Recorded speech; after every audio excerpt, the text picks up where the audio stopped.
A usurpadora do Agreste. Ela era a melhor amiga, mas tramava para destruir o casamento. O que você vai ouvir agora é uma história real que aconteceu no interior de Pernambuco. Uma história que mostra como a inveja pode destruir anos de amizade. Como a falsidade pode se esconder atrás do sorriso mais doce. Como uma mulher pode fingir ser sua melhor amiga, enquanto planeja destruir tudo o que você construiu. Rosinha e Carmen se conheceram ainda meninas. Tinham 7 anos quando começaram a estudar juntas na única escola do povoado. Sentavam na mesma carteira, dividiam o lanche, brincavam juntas no recreio, faziam promessas de amizade eterna debaixo do pé de juazeiro que ficava no terreiro da igreja. Cresceram juntas, passaram pela adolescência juntas, compartilharam segredos, sonhos e medos. Quando uma chorava, a outra enxugava as lágrimas. Quando uma sorria, a outra sorria junto. Todo mundo no povoado conhecia a amizade das duas. Diziam que eram mais unidas que irmãs de sangue. Rosinha era uma moça simples, bonita de um jeito natural. Cabelos pretos e longos, olhos castanhos que brilhavam quando ela sorria.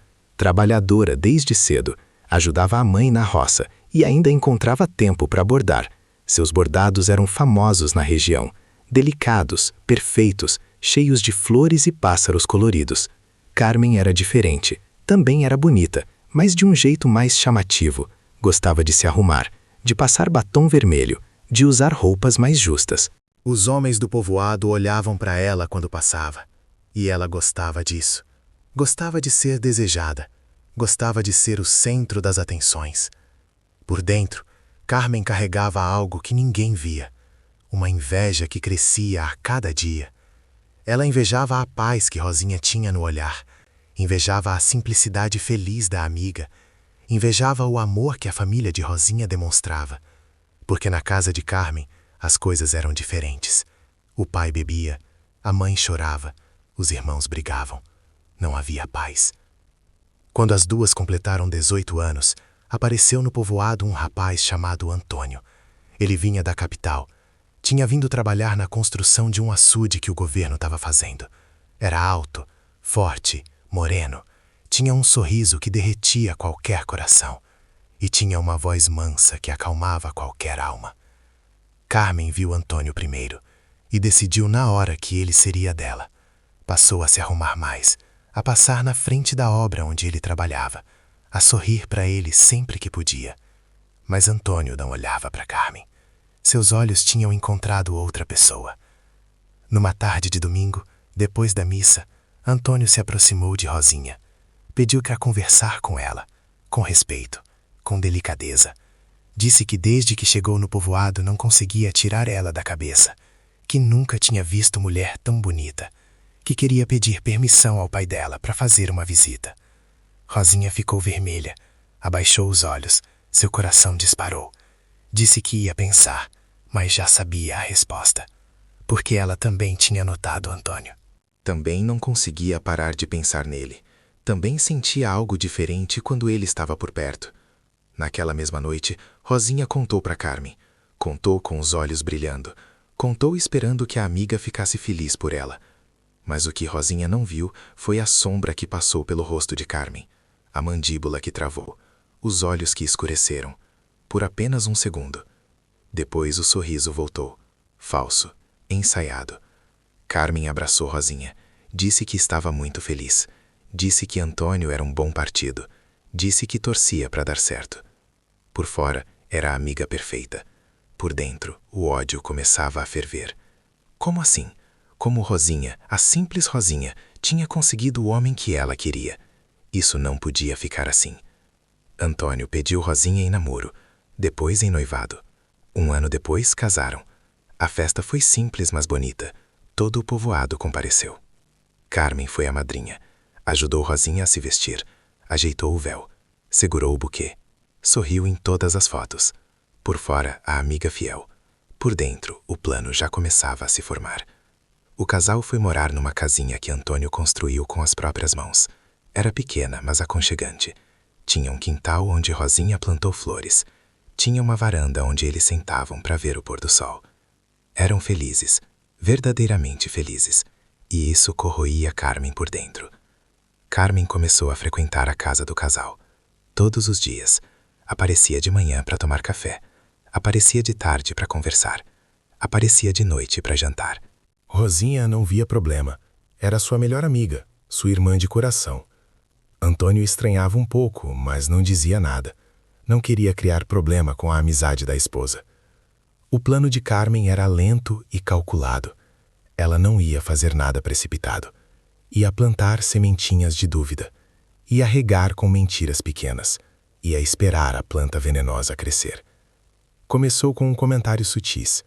Quando Antônio saía para trabalhar, Carmen dizia para Rosinha: "Amiga, cuidado. Homem bonito assim as mulheres ficam de olho. Vi umas moças olhando para ele ontem na feira." Rosinha ria, confiava no marido. Mas a sementinha estava plantada. Depois, Carmen passou a inventar histórias. Dizia que tinha visto Antônio conversando com uma mulher, que ele parecia muito próximo, que a mulher tinha tocado no braço dele. Tudo mentira, mas contada com tanta convicção que Rosinha começou a duvidar. Rosinha começou a mudar. Começou a fazer perguntas a Antônio. Onde ele estava, com quem ele tinha falado, por que demorou para chegar. Antônio não entendia. Respondia com paciência, mas começou a se sentir sufocado. A casa, que era um refúgio de paz, começou a ficar pesada. Carmen percebia cada mudança e alimentava o fogo. Quando estava sozinha com Rosinha, falava mal de Antônio. Quando estava sozinha com Antônio, falava da insegurança de Rosinha. Jogava um contra o outro, como uma cobra que dá o bote devagar. 6 meses depois, o casamento estava em crise. Rosinha chorava todas as noites. Antônio dormia na varanda porque as brigas eram constantes. Não havia mais beijos, não havia mais sorrisos, não havia mais amor aparente, só desconfiança e dor. E Carmen estava lá, sempre lá, consolando Rosinha de dia, aparecendo para conversar com Antônio quando Rosinha ia visitar a mãe, oferecendo um ombro amigo, oferecendo compreensão, oferecendo o que eles não encontravam mais um no outro. Numa noite quente de dezembro, Antônio estava sozinho em casa. Rosinha tinha ido passar uns dias na casa da mãe para esfriar a cabeça. Carmen apareceu, com uma garrafa de cachaça, com um vestido curto, com um plano final. Disse que veio fazer companhia, que sabia que ele estava sofrendo, que Rosinha não o merecia, que ele merecia uma mulher que o valorizasse. Antônio bebeu. Bebeu mais do que devia. A solidão doía, a rejeição da esposa doía, e Carmen estava ali, disponível, sedutora. Naquela noite, Antônio cometeu o maior erro da sua vida. Cedeu, caiu na armadilha, dormiu com Carmen. E quando acordou na manhã seguinte, o arrependimento quase o matou. O que ele tinha feito? Como ele tinha sido tão fraco? Como ele tinha traído a mulher que amava? Carmen sorriu satisfeita. Parte do plano estava completa. Agora era a hora da próxima fase. Ela foi embora, mas não sem antes deixar uma pista. Um brinco. Deixou cair debaixo da cama. Propositalmente. Sabia que Rosinha ia encontrar. 3 dias depois, Rosinha voltou para casa. Queria conversar, queria pedir desculpas, queria recomeçar. Ela percebeu que tinha sido injusta com Antônio, que tinha deixado a desconfiança destruir o casamento, que precisava confiar mais no marido. Mas quando foi arrumar o quarto, encontrou o brinco. Reconheceu na hora. Era de Carmen. Tinha visto a amiga usando várias vezes. O mundo de Rosinha desabou. A dor foi tão grande que ela não conseguia respirar, não conseguia pensar, não conseguia gritar. Quando Antônio chegou do trabalho, encontrou Rosinha sentada no chão, com o brinco na mão, com os olhos vazios. Ele soube na hora que tinha sido descoberto. Caiu de joelhos, chorou, implorou perdão, contou tudo. Como Carmen tinha aparecido, como ele estava bêbado, como se arrependia. Rosinha não disse nada.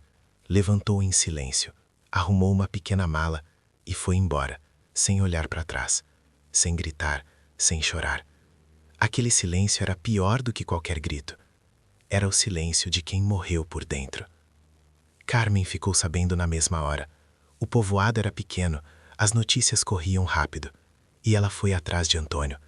Pensou que agora ele seria dela, que finalmente tinha conseguido o que queria. Mas Antônio olhou para ela com nojo, com raiva. Finalmente entendeu tudo. As visitas constantes, os comentários venenosos, a aparição naquela noite. tinha sido uma armadilha. Ele tinha caído como um tolo. Mandou Carmen embora, gritou coisas que nunca tinha gritado para ninguém. Disse que ela era uma cobra, uma destruidora, que ele nunca mais queria ver a cara dela. Carmen não esperava essa reação. Pensou que iria ficar com ela. Pensou que finalmente ia ter o que a Rosinha tinha. Mas saiu dali com as mãos vazias. Sem o homem, sem a amiga, sem nada.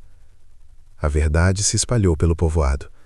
As pessoas ficaram sabendo do que Carmen tinha feito, dos anos de manipulação, das mentiras plantadas, da armadilha final. Ela virou uma pária. Ninguém mais falava com ela. Ninguém mais olhava para ela. Era como se ela não existisse. Rosinha demorou anos para se recuperar. A traição da amiga doeu mais do que a traição do marido. Porque Carmen conhecia seus medos, seus segredos, suas fraquezas, e usou tudo isso como arma. Usou anos de amizade para destruir. Antônio nunca se casou de novo. Viveu o resto dos dias carregando a culpa. Tentou falar com Rosinha várias vezes. Mandou cartas, mandou recados. Ela nunca respondeu. Carmen também não se casou. Nenhum homem do povoado queria uma mulher com aquela fama. Ela envelheceu sozinha, amarga, arrependida tarde demais. Dizem que antes de morrer, tentou pedir perdão a Rosinha, mas Rosinha não quis ouvir. Algumas feridas são profundas demais para curar. Esta história nos ensina que a inveja é um veneno que destrói primeiro quem a carrega, que a falsidade sempre vem à tona, que a amizade verdadeira não cobiça o que é do outro, que precisamos ter cuidado com quem deixamos entrar em nossa intimidade, porque nem todo sorriso é sincero, nem todo abraço é verdadeiro, nem toda amiga é realmente amiga. Se você tem uma amizade verdadeira, valorize. Se você tem um casamento, proteja. Não deixe ninguém de fora plantar sementes de dúvida no seu coração. Não deixe a inveja dos outros destruir o que você construiu com amor.